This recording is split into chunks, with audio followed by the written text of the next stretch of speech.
Avant que cette vidéo ne commence, laissez-moi vous faire une petite introduction, une petite mise en bouche. Il y a 2 semaines, un matin, je me réveille et j'ai la gorge qui me gratte. Genre je sens que ça me chatouille un petit peu là. Et je ne m'inquiète pas plus que ça, parce que la trappe de la clim sur ma tronche toute la nuit, je savais bien, je savais que ça allait arriver. Et vu que mon mec ne sait pas mettre la clim au-dessus de 20 degrés, ce qui fait que j'ai littéralement le vent du pôle Nord sur la gueule pendant 8 heures quand je dors, voilà, quand je me suis réveillée et que j'avais mal à la gorge, c'était pas une surprise. Puis la journée passe et je me sens patraque. Et là je me dis, c'est le moment de se tester, cocotte. Je n'ai jamais été positive en 2 ans et demi, en tout cas à ma connaissance. Donc je fais le test pour savoir si j'ai le coco et le test est négatif. Je me dis bon, ne cherche pas plus loin, la clim dans la gueule pendant toute la night, va embrouiller ton mec. Voilà. Une embrouille et un jour plus tard, mon état se dégrade au point où je n'arrive quasiment plus à tenir debout. C'est-à-dire que la fièvre s'est emparée de tout mon être et que clairement je suis au bout de ma life. J'ai l'impression que je vais claquer. Je prends ma température, 39. Ici du coup c'est 103 Fahrenheit. Ça fait un peu plus peur. Et j'arrive tant bien que mal à traîner ma carcasse jusqu'à un urgent care. Donc ici c'est un peu l'équivalent entre les urgences et le médecin. Vous n'avez pas besoin de rendez-vous et vous pouvez faire plein de tests sur place. Donc voilà, je me présente, j'explique mes symptômes. Tout le monde me dit, on sait ce que tu as ma cocotte, reste loin de nous. Parce que oui, apparemment en France on n'en entend plus parler, mais alors ici ça pullule de partout. Je crois que là le dernier mois et demi qu'on vient de passer, je ne connais pas une seule personne ici qui n'a pas soit été testée positive, soit été en contact avec quelqu'un de positif. C'est pour vous dire. Donc là ils me disent, on va vous tester pour le coco, vous avez tous les symptômes, patati patata. Ils me font le test, antigénique du coup, là le test rapide. Négatif. Bon, je m'inquiète pas plus que ça, je me dis c'est soit la grippe, soit une angine carabinax. Et là ils me disent, très bien, on va vous tester pour ces 2 choses. Négatif, et là... je vois qu'il y a quand même un peu... voilà, ils sont intrigués quoi. Donc ils me demandent, avez-vous déjà entendu parler de la mononucléose ma petite dame? Alors oui, j'ai déjà entendu parler de la mononucléose, de la maladie du baiser. Mais je n'ai roulé de pelle à personne d'autre que mon mari. Et mon mari, il a intérêt à avoir roulé de pelle à personne d'autre non plus. Donc allez-y, testez-moi. De toute façon, je ne peux aller nulle part, je tiens mes pas debout. Et je me disais, mais ça va être ça, tout le reste est négatif. Rebelote, négatif. Et là, je vois la peur dans leurs yeux. Je vois vraiment... qu'ils me regardent comme une paria et qu'ils se demandent la cousa, quel virus ou quelle bactérie elle a contracté pour être on fire comme ça. Je les avais tous les symptômes, le mal de crâne, la fièvre, les courbatures partout. Et alors là j'ai eu le droit au pompon sur la Garonne. Bon bah on sait pas ce que vous avez, on va vous renvoyer chez vous et on va vous filer des antibiotiques. Regarde-moi bien, si je vais les prendre tes antibiotiques alors que tu sais même pas ce que j'ai. Et avant de partir je leur dis quand même, attendez là vous m'avez fait 50 milliards de tests, faites-moi un PCR. Parce que c'est la seule chose que vous m'avez pas faite encore. Donc allez-y là, triturez-moi le pif, là je suis plus à ça près. De toute façon à ce stade je ne sens même plus rien dans mes naseaux. Donc je rentre chez moi, enfin que dis-je, je titube jusqu'à ma demeure. Je ne vais absolument pas mieux, je n'ai pas de diagnostic. Mon mec commence à s'inquiéter parce que j'ai quand même toujours 39 de fièvre. Je ne sais plus rien faire de mes 10 doigts. Du coup je me retrouve avec des serviettes trempées sur la tronche et sur le bide. Et au final... avec ça, ma fièvre redescend. Je passe une nuit de bébé parce que enfin je n'ai plus de fièvre. Le lendemain matin je me réveille, mon mec fait la gueule parce qu'à son tour, il ne se sent pas bien. Et son premier réflexe c'est d'aller se tester avec des tests qu'on a à la maison. Mon mec teste positif en 5 secondes et au moment où il teste positif, j'ai un appel du laboratoire qui me dit: oui bien le bonjour mademoiselle, vous êtes positive depuis le début, donc j'espère que vous êtes bien restée chez vous. Bah, de toute façon j'étais en train de crever donc oui. Bref, tout ça pour dire que j'ai chopé le coco, que je l'ai refilé à mon mec, qu'on ne sait absolument pas comment on l'a eu. Et que du coup on a passé une semaine enfermée à ne voir personne, aucune âme qui vive. Et voilà, on a pris notre mal en patience. Il m'a fallu quand même 3 tests pour tester positive. Donc je n'imagine même pas le nombre de personnes qui gambadent à l'extérieur en se testant vite fait à domicile là, négatif. Alors qu'en fait ils ont le coco jusqu'à la moelle quoi. Cette histoire était chiante à mourir. Je vous laisse maintenant avec le jour où on a su qu'on était positif. à toutes. Vous êtes présentement dans mon frigo. Ce matin, on a donc été testé positif et ça tombe mal. Parce que demain, c'est l'anniversaire de mon mec et que j'avais prévu de lui acheter un gâteau ou au moins d'aller acheter les ingrédients pour faire le gâteau moi-même. Sauf que nenni.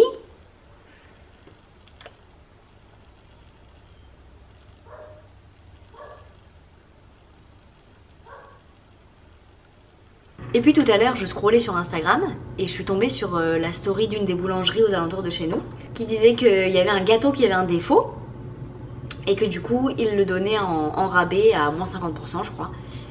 Même plus d'ailleurs. Alors je vois ça, je dis mais là c'est l'aubaine. Je lui envoie direct un message sur Instagram en lui expliquant la situation, que mon mec et moi on a le Covid, que c'est son anniversaire demain, qu'on n'a pas de gâteau de prévu et que bah ça tombe à pic. Et donc là elle me dit pas de problème, je t'emballe ça, tu viens me chercher ça en, je crois que ça s'appelle curbside pickup. Genre en gros c'est Covid safe, tu restes sur le parking. Comme ça il n'y a pas de contact et pour le paiement elle me dit on se débrouillera, etc. Donc c'est un gâteau chocolat caramel et en fait il y a le caramel qui a coulé sur l'un des côtés. Du coup ce n'était pas suffisamment présentable pour son étalage. Et ce que je n'avais pas du tout anticipé, c'est la taille de ce gâteau. Gardez bien en tête, on n'est que deux, on est enfermés, on est en quarantaine.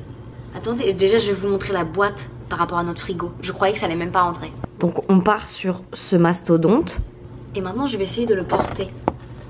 Rien que de le glisser, je galère. Je pense, en toute honnêteté, oh, il fait au moins 4 kilos.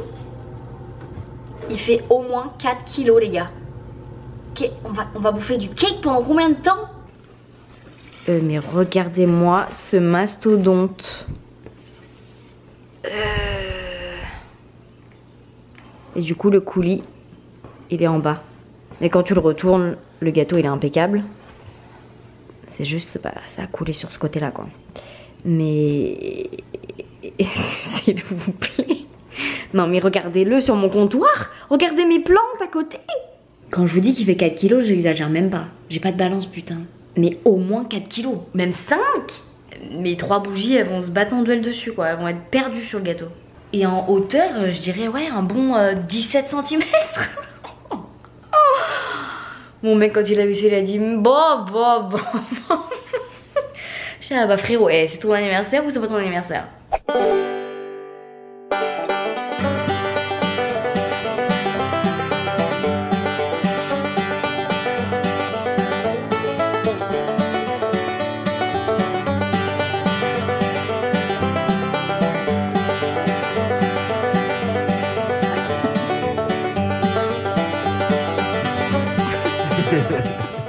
Several days later. Ça y est, je me sens enfin carrément mieux. J'ai pas eu des symptômes très longtemps, je dirais une semaine, où j'ai beaucoup toussé, où j'avais des maux de tête tout le temps et tout. Je dirais que maintenant je suis complètement guérie, je suis complètement remise et c'est après 10 jours. Donc 10 jours après mes premiers symptômes. J'ai eu qu'une journée de fièvre, mon mec, le pauvre, il a eu 3 jours. Mais bref, on s'est occupé comme on a pu. Autrement dit, on a bingé Stranger Things. On a regardé les 4 saisons en 5 jours. Ah, on a bouffé du Eleven, en veux-tu en voilà. Des fois jusqu'à 12 heures par jour. Ah, vraiment des cinglés. J'ai trop hâte que la deuxième partie de la saison 4 sorte. Je crois que c'est le 1er juillet, un vendredi. Donc à tout moment, on va faire une soirée parce qu'on s'est rendu compte que dans notre groupe de potes, tout le monde regarde. Quant au gâteau... Que dis-je, quant à la brique que j'ai achetée pour l'anniversaire de mon mec, totale déception. Ah vraiment, alors je sais pas si c'est parce qu'on a attendu trop longtemps pour le manger. On a attendu 3 jours avant de le manger, donc du coup la texture elle était pas terrible. Genre imbibée de flotte. Je voulais aussi vous parler du fait que je ne suis absolument pas carriériste. Je suis tombée sur la vidéo de Anaëlle Claudet, il me semble. Je l'ai eu en suggestion sur ma page d'accueil YouTube. Et j'ai bien accroché d'ailleurs avec le personnage. Elle fait une vidéo où elle explique qu'elle a laissé de côté son job de styliste à Londres pour devenir serveuse dans un restaurant et qu'elle n'a jamais été aussi heureuse de sa vie. Et mon Dieu que je comprends. J'ai moi-même un master en marketing que j'ai eu en 2018. Officiellement, je ne m'en suis jamais servi. C'est un peu faux dans le sens où j'ai fait 3 années d'alternance pour mes 3 dernières années d'études. Mais après ça, j'ai décidé de dire non à un CDI qu'on me proposait pour partir au pair aux États-Unis.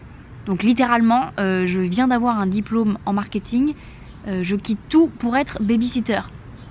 Vous l'aurez très bien compris, je ne suis pas carriériste, je ne suis pas motivée par l'argent. Ce qui fait que son discours a beaucoup résonné en moi quand elle disait qu'elle trouvait beaucoup plus son compte et elle s'épanouissait beaucoup plus quand elle avait un job où il y avait vraiment du contact humain et ça me parle. De dire ouvertement qu'on n'est pas carriériste, des fois ça peut choquer certaines personnes parce que c'est connoté très péjorativement. Et ouais, par exemple, quand j'ai décidé de dire non à un CDI pour être babysitter, dans ma famille, j'ai eu des gens qui étaient dans la compréhension la plus totale. Ils me disaient attends, tu viens de finir tes études, t'as un bac plus 5 et tu te barres à l'autre bout du monde pour gagner 800 balles par mois et garder des gosses. En autre exemple, j'ai aussi l'oncle de mon mec qui était avocat et c'était trop. Genre mentalement, psychologiquement, il n'arrivait pas à suivre. Et du coup, il a décidé de stopper sa carrière d'avocat pour devenir pizzaiolo dans le restaurant familial. Dis-moi que tu es italien sans me dire que tu es italien. Et je sais qu'il y a plus d'une personne qui a été complètement confuse par rapport à ce choix. À l'heure actuelle, comme vous le savez très bien parce que je le répète 600 fois par vidéo, sinon je meurs, je n'ai pas de job à l'heure actuelle. Genre, on peut dire que YouTube c'est mon job, 40 balles tous les 2 mois si vous voulez, c'est pas sur ça qu'on vit quoi. Mais en tout cas, une fois que j'aurai mes papiers et que je serai autorisée à travailler aux États-Unis, je n'ai actuellement aucune idée vers quoi me tourner. J'en sais rien du tout. Et il y a beaucoup de personnes qui me posent la question, ce qui est assez naturel. Alors, vers quel job, vers quelle carrière tu vas te tourner quand tu vas pouvoir travailler? I don't fucking know. Après avoir bossé 3 ans dans le marketing, avoir eu un diplôme dans le même domaine, S'il y a des moustiques autour de moi, je suis la target numéro 1. Donc j'espère que c'est pas des moustiques. Ouais, je disais que pour l'instant je suis une page blanche, ce qui est bien d'un côté parce que ça veut dire que j'ai la masse d'options, mais ça fait un peu peur. Vous me verriez dans quoi vous? Ou est-ce que je continue YouTube et genre je me bouge le cul et j'en fais mon job full time? I don't fucking know.